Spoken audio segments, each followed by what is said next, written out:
All right, I'm going to do this in one take right here. Strength and leadership.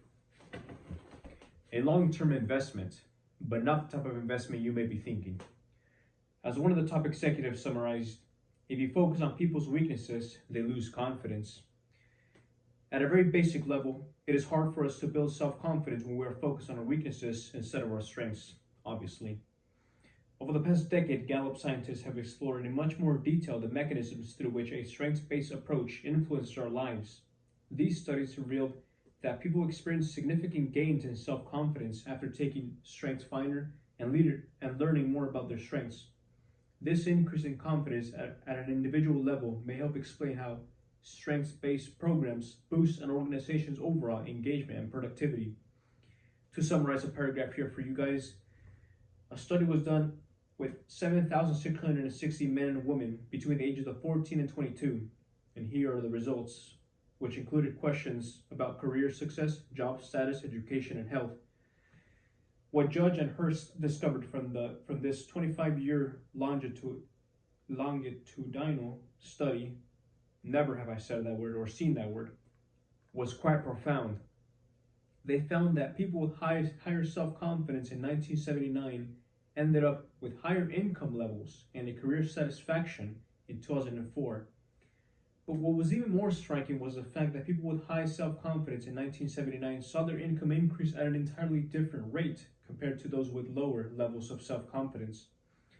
The people who had more confidence in their abilities at a younger age, between 14 and 22, started off with slightly higher income levels, making on average in 1979 $3,496 more per year than the low confidence group. As each year went by, this gap between widened.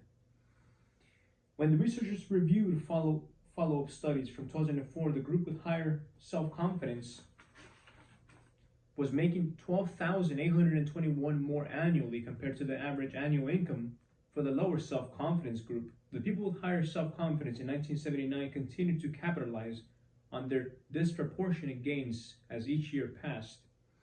In addition to their income career benefits, what Judge and Hurst discovered about the link between early self-confidence and physical health may be even more surprising.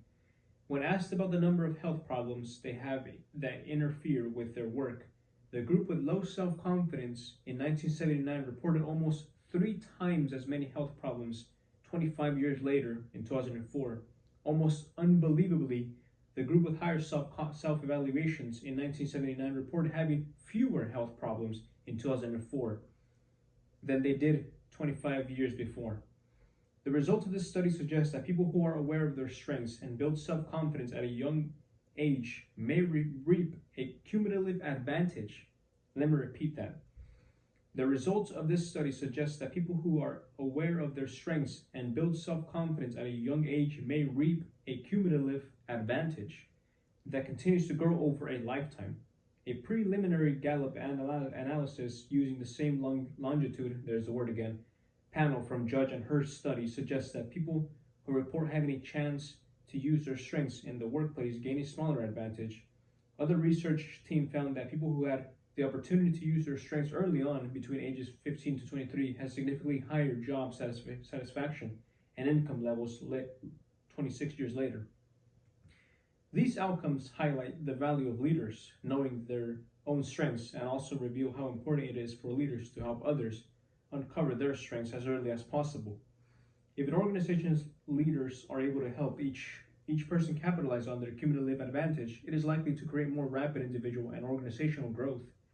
These studies also reveal a mechanism through which a truly strength-based organization may be able to grow at an entirely different rate for decades to come. Now, stay tuned for the next videos on this book right here, how to actually find your strengths.